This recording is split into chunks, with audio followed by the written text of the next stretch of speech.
Welcome to Positive Atheism English channel.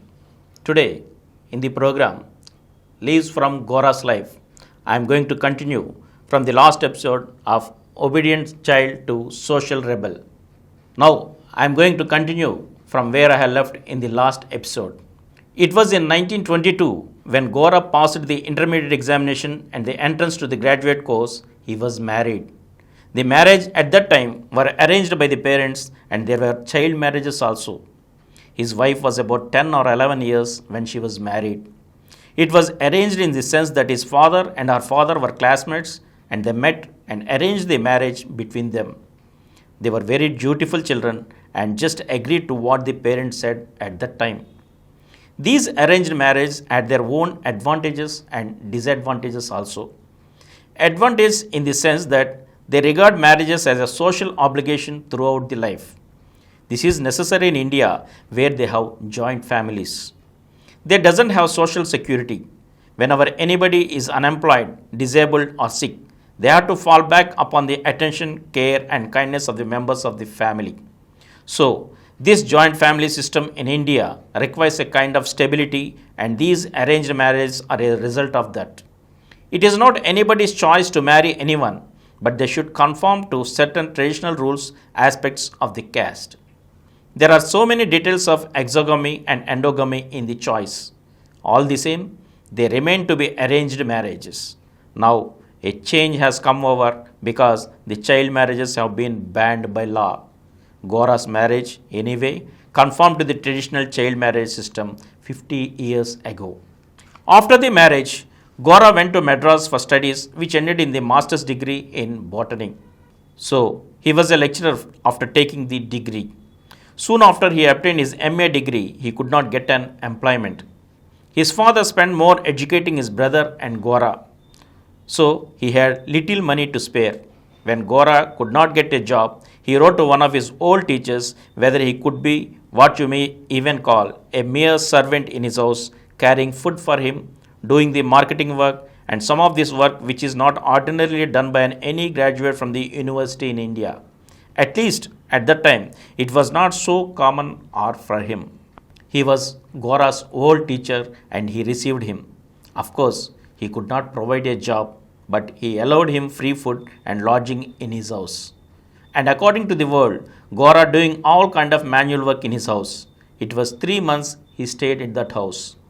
During the meantime, he was trying to get a job, and when he got a job after 3 months, he needed some money to go to take up the job at a different place, Madurai. It was about 300 miles away. Then his teacher, who did not have any money to spare immediately to him, took a loan from the cooperative society, gave him the money and wished him well. That's how Gora started on a job, on a way of life which put him into independent living. Later, of course, when he was earning, he repaid that amount. Strangely, his teacher paid the interest of the loan himself. He refused to take the interest from Gora for the amount. He took the loan from the cooperative society to which he had to pay the interest. That showed the kindness of the teacher towards a student. For a long time, Gora enjoyed that kindness, parental affection from him. Some teachers in India really are very affectionate to their students and he worked for 15 years as a lecturer in colleges and Gora admitted that the kindness of his teacher towards him was inspiring. Even today, the teacher is his idol. The way in which he dealt with the students, how kind he was. Today, the educational pattern was changed, but some of these teachers remain as models who inspire the students. And in his little way as a lecturer, Gora tried to inspire his own students. After working for 1 year at Colombo, Ceylon, Gora was called by his alma mater in India to take up the education. His parents also were living in the same town, being in the joint family system naturally.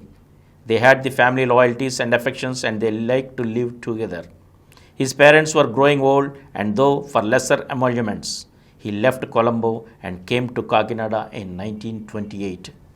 By that time, he was already going a little far with the atheistic ideas which at first were more anti-superstitious than having the shape of a positive philosophy. His wife also accompanied him in all these ideas. Whether she agreed or not, she followed him. He says, Because the Hindu wife is very faithful to the husband. And more than faithfulness, he had the devotion of his wife for him with an understanding of the ideas. And they continued as very close companions. The way in which they came to very close understanding is one thing he thinks in regard to his wife. Small details that every day happen, he used to tell her and she too was describing to him in detail what happened every time. When he left for the college and came back, she would relate what happened. And so he found details which look very uninteresting to others, but still, by such kind of openness and knowing every incident in detail in the life of each other, they feel they have grown together. It is very easy for him to know the mind of his wife, how she would react to a particular instant, and so she could, because they have known the whole background, nothing secret between them. So that way, his wife has been a great pillar of strength to him. They have grown together, they lived together, and worked together every detail. In the several persecutions he suffered as an atheist, she too gladly took up all the troubles on herself and enjoyed them. The first persecution they suffered was being outcast as soon as they came to their parents' house. And from here, I shall continue in the next episode again. Thank you.